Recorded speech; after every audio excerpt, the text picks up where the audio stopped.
Hello, I hope each of you are well and exploring new ways, new things, new ways of relating to others and places near and afar safely. For those of you who are new to the channel, welcome. For the past explorers, thank you for returning. Please stay with us the entire video. I think this is content that you will want to hear. Don't click off.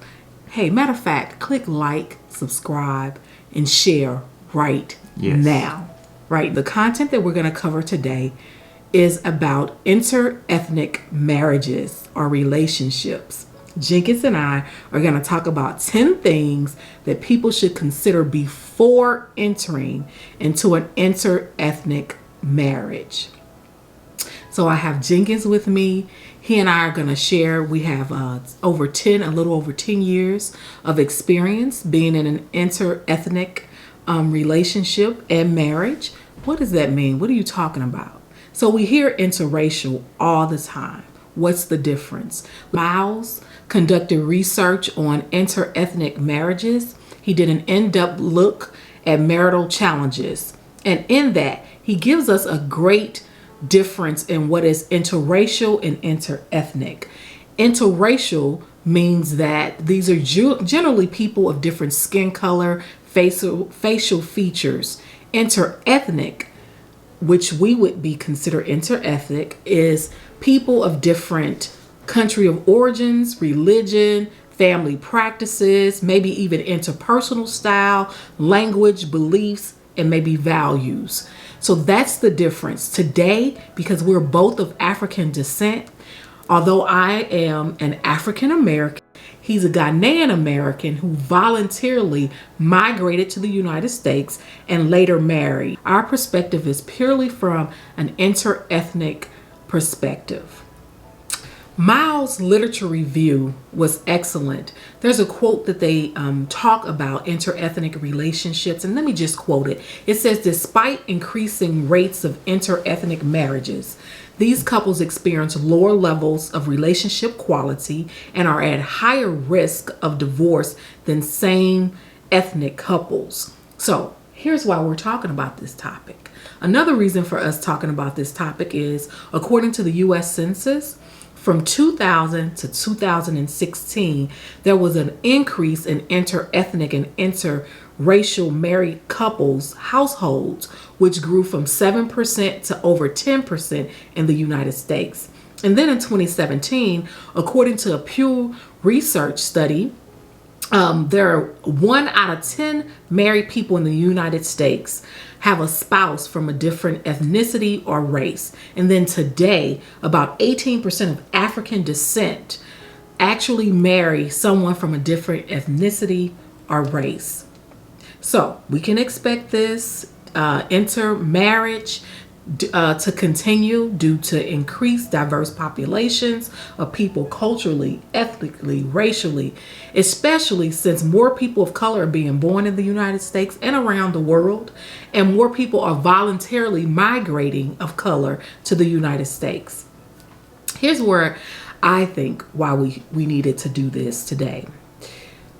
I think it's a shallow appearance of some kind of romanticizing in the media on YouTube of interracial and interethnic relationships.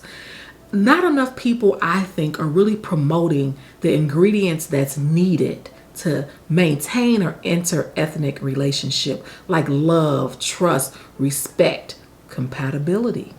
In the Black community, we have seen Black men intermarry without fault.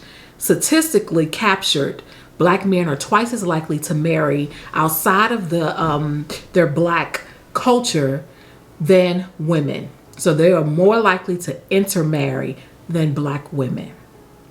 However, as of late, on the TV, on social media platforms, we see Black American women opting out of waiting for their Black American king, and more realizing, if I continue to wait, I may not be chosen.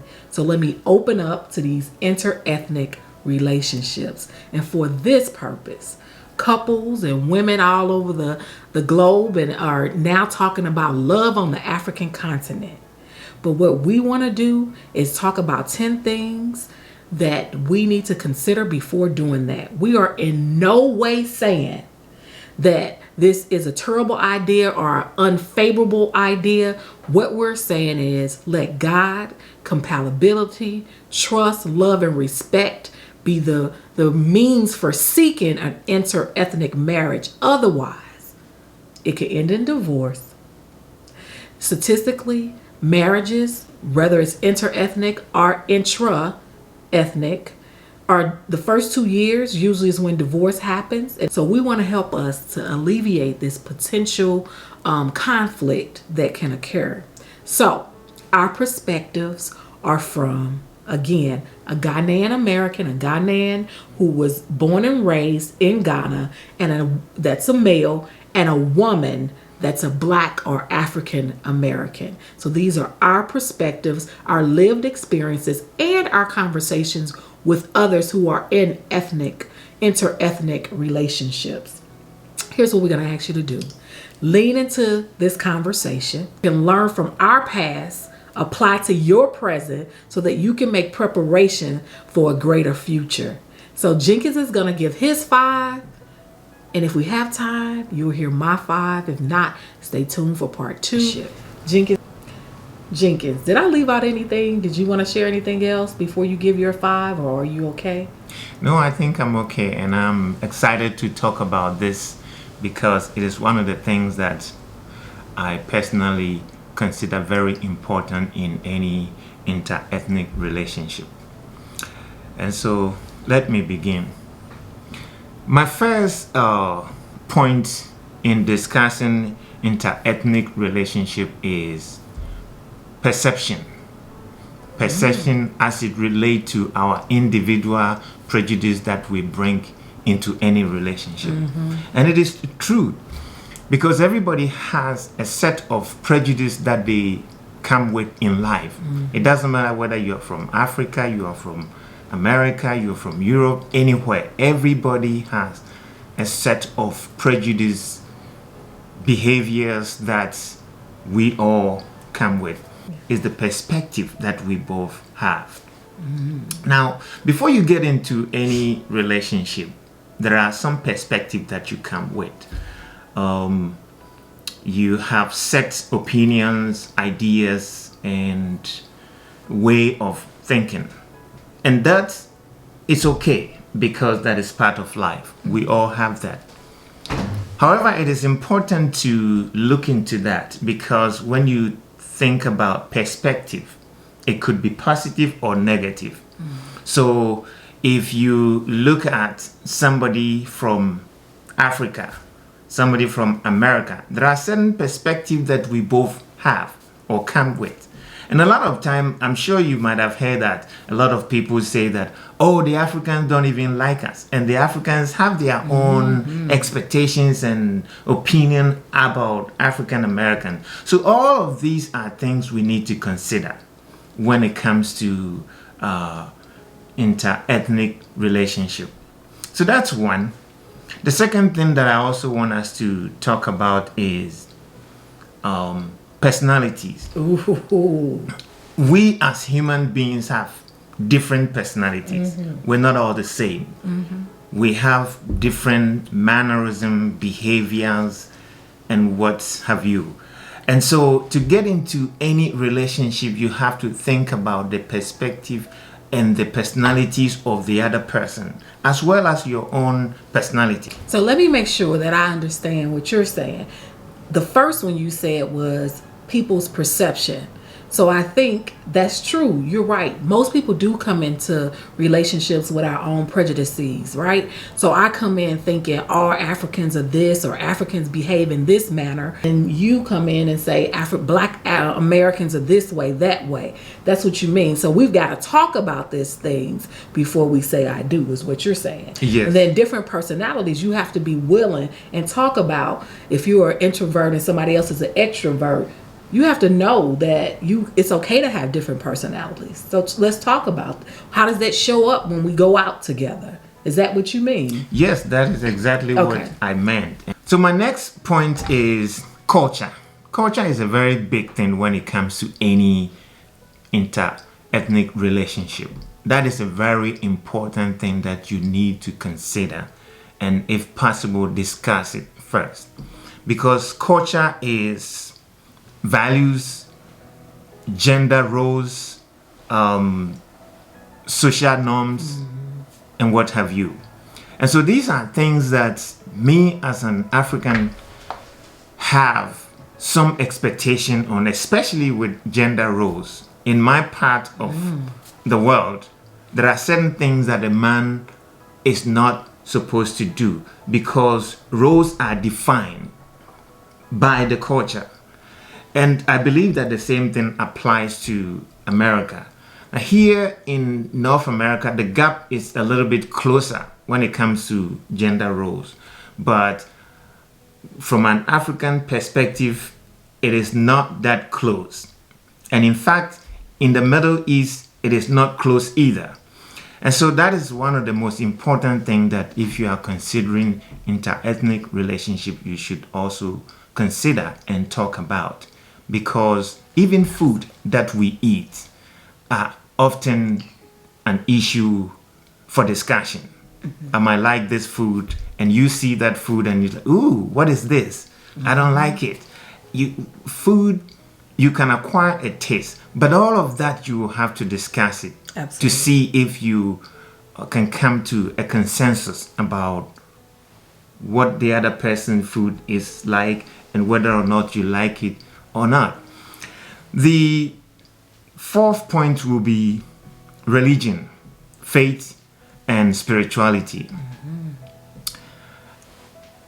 Most people coming from Africa might be Christian or not. Some of them believe in what we call African traditional religion, which is what some of you will call voodoo. And they believe in it because that is what their ancestors practice, and that's what they still believe. So you have to know whether you want to have a relationship with somebody who is hooked to that kind of culture or tradition. That is a very important point for discussion.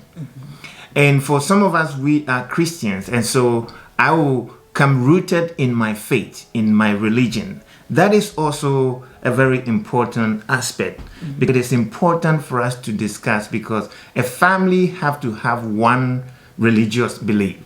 So if you don't discuss it, you find out later on that you didn't take religion into consideration, but then it is becoming a problem.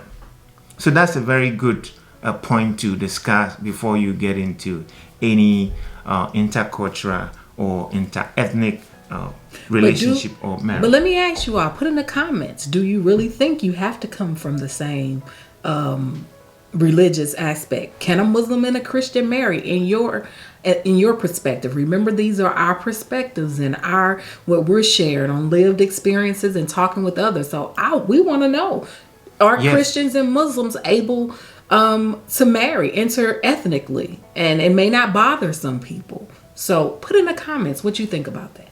I'm sorry, your fifth point. For me as a Christian, the Bible says that do not mingle with unbelievers, or do not be equally yoked. And so unequally yoked. So I would say that don't even consider anything like that. Okay. But let us know. That is my belief as a Christian and a sound believer of Christ. And so that is what I believe. But you have to let us know what you believe. My final point is parenting. Parenting is a very, very important thing that a couple need to discuss, because how parentings are done in my part of the world might be slightly different from what it is here in America. In my part of the world, and in a very organized family, parenting is usually the parent decide for the children up to a certain age. Then the children now takes over. Like I tell my children in the past, I used to tell them that I planned for you when you were young.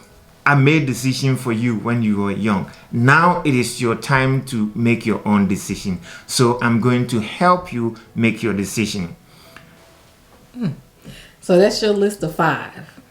Now, keep in mind, this is his perspective from a male African, a Ghanaian perspective, his, that migrated voluntarily to the U.S. And these are his perspectives. And these are the 5 things that he says you should talk about, you should consider before saying I do. Listen, guys, if you don't have anything else to say, we're not going to in order to hear mine, you've got to stay tuned for part 2. Yes. All we wanted to do is allow you to learn, hopefully, from our lived experiences and shared experiences with others so that you can lean into your future in an interethnic, whether you are engaged or whether you are desiring an interethnic relationship. A lot of Black American women want a Caribbean or African man. These are things that a man is telling you that is from a different country, right? That has the experience of being in an interethnic marriage that you should consider. Hey, stay tuned for part 2 to hear my 5. Are they different than his 5?